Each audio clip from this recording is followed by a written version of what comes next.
नमस्कार, मैं हूं आपके साथ मीनाक्षी रजत। आपको दिखाते हैं आज की कुछ अहम खबरें।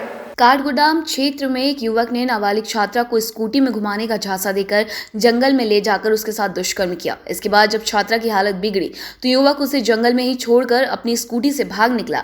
किशोरी किसी तरह अपने घर पहुंची और सारी आपबीती अपने परिजनों को सुनाई।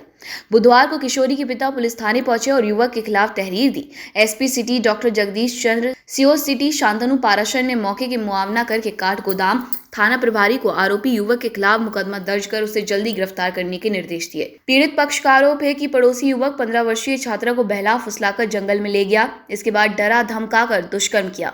इस दौरान नाबालिग की हालत बिगड़ गई, जिसके बाद आरोपी उसे जंगल में छोड़कर स्कूटी से भाग निकला।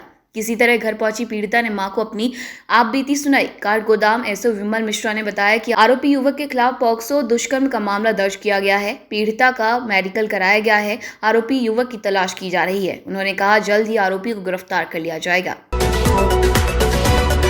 प्रदेश के सियासी गलियारों में विधानसभा चुनाव की हलचल शुरू हो गई है। बीजेपी और कांग्रेस के अलावा आम आदमी पार्टी अब मैदान में उतरने का मन बना चुकी है। बात कांग्रेस की करें तो जितिन प्रसाद के बीजेपी में शामिल होने के बाद कांग्रेस दबाव में दिखने लगी है। पूर्व मुख्यमंत्री हरीश रावत को चुनाव संचालन समिति का अध्यक्ष बनाने की बात सामने आ रही थी। अब उत्तराखंड कांग्रेस में एक नया मोड़ आया है, जिसमें अब हरीश रावत द्वारा ये प्रस्ताव रखा गया है कि आगामी विधानसभा चुनाव में मुख्यमंत्री का चेहरा घोषित करवाया जाए। ये लगभग एक हफ्ते पहले दिल्ली में हुई बैठक में प्रस्ताव रखा गया था।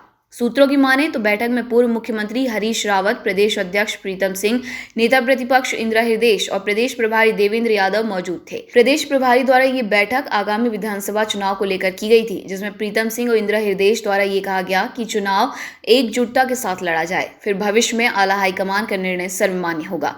जबकि हरीश रावत मुख्यमंत्री चेहरा घोषित करवाने को लेकर अड़े रहे। हरीश रावत ने यह भी कहा कि मुझे ही नहीं, किसी का भी चेहरा घोषित कर सकते हैं। हरीश रावत ये भी जानते हैं कि वर्तमान समय में उनके अलावा कोई भी बड़ा चेहरा उत्तराखंड में नहीं है। फिलहाल बैठक का कोई निर्णय नहीं निकल पाया। आखिर 2 दिनों तक लगातार पड़ रही भीषण गर्मी के बाद मौसम ने करवट बदली है। गुरुवार को सुबह से ही लगातार बारिश का दौर जारी है। मौसम विभाग के अनुसार उत्तराखंड राज्य के पिथौरागढ़, बागेश्वर, नैनीताल, पौड़ी और देहरादून जनपदों में कहीं कहीं भारी बारिश होने की संभावना है। उत्तराखंड राज्य मौसम विज्ञान केंद्र देहरादून के अनुसार अभी आने वाले कुछ दिनों तक मौसम का मिजाज बिगड़ा रहेगा। 11 जून को उत्तराखंड राज्य के पिथौरागढ़, बागेश्वर, रुद्रप्रयाग, देहरादून, नैनीताल और चंपावत जनपदों में कहीं कहीं भारी बारिश होने की संभावना मौसम विभाग ने जताई है। साथ ही मौसम विभाग ने राज्य के मैदानी इलाकों में भी कहीं कहीं तेज हवाएं 30 से 40 किलोमीटर प्रति घंटा चलने के साथ कहीं कहीं आकाशीय बिजली चमकने और तेज बौछार की भी संभावना व्यक्त की है। वहीं 12 जून को भी राज्य के पिथौरागढ़, बागेश्वर, नैनीताल और चंपावत जनपदों में भारी बारिश की संभावना व्यक्त की गई है। अल्मोड़ा, उधम सिंह नगर, रुद्रप्रयाग, देहरादून और टिहरी जनपदों में भी कहीं कहीं भारी बारिश होने की संभावना है। वहीं 13 जून को भी नैनीताल, देहरादून, चंपावत जनपद में भारी बारिश की संभावना है। देश में कोरोना वैक्सीनेशन की रफ्तार को और तेज करने के लिए केंद्र सरकार ने अब इस अभियान को पूरी तरह से अपने हाथ में ले लिया है। केंद्र सरकार ने वैक्सीनेशन को लेकर नई गाइडलाइन जारी की है, जिसके मुताबिक अब राज्य को वैक्सीन भी केंद्र सरकार देगी और वो भी मुफ्त। वहीं 21 जून से 18+ लोगों को फिर से वैक्सीन लगनी शुरू हो जाएगी। हालांकि दिल्ली के मुख्यमंत्री केजरीवाल ने सवाल किया है कि 21 जून के बाद वैक्सीन कैसे मिलेगी, क्योंकि वैक्सीन की भारी कमी है। राहुल गांधी ने केंद्र सरकार को सलाह दी है कि वैक्सीन के लिए सिर्फ ऑनलाइन रजिस्ट्रेशन काफी नहीं है। वैक्सीन सेंटर पर वॉक इन करने वाले हर व्यक्ति को टीका मिलना चाहिए। जीवन का अधिकार उनका भी है जिनके पास इंटरनेट नहीं है।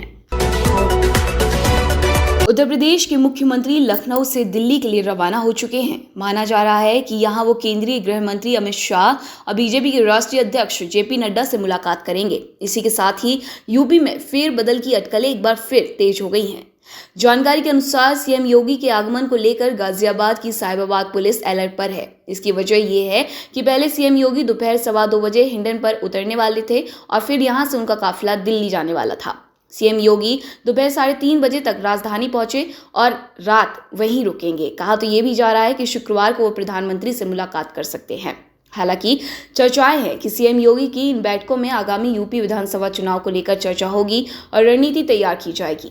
साथ ही यूपी में संगठन और मंत्रिमंडल विस्तार पर बातचीत संभव है। वहीं एके शर्मा के भविष्य को लेकर भी कुछ तय हो सकता है। दरअसल 6 महीने बाद प्रदेश में विधानसभा चुनाव है। ऐसे में कयास लगाए जा रहे हैं कि योगी कैबिनेट में फेरबदल होगा और एमएलसी बने एके शर्मा कैबिनेट में कोई बड़ी जिम्मेदारी दी जा सकती है। हालांकि बीजेपी की पदाधिकारी इससे इनकार कर रहे हैं, लेकिन पार्टी पदाधिकारियों के बैठकें और बीजेपी प्रभारी की राज्यपाल से मुलाकात को लेकर अटकलें लगाई जा रही हैं। फिलहाल मेरे साथ इतना ही। देखते रहिए प्रतिपक्ष संवाद। नमस्कार।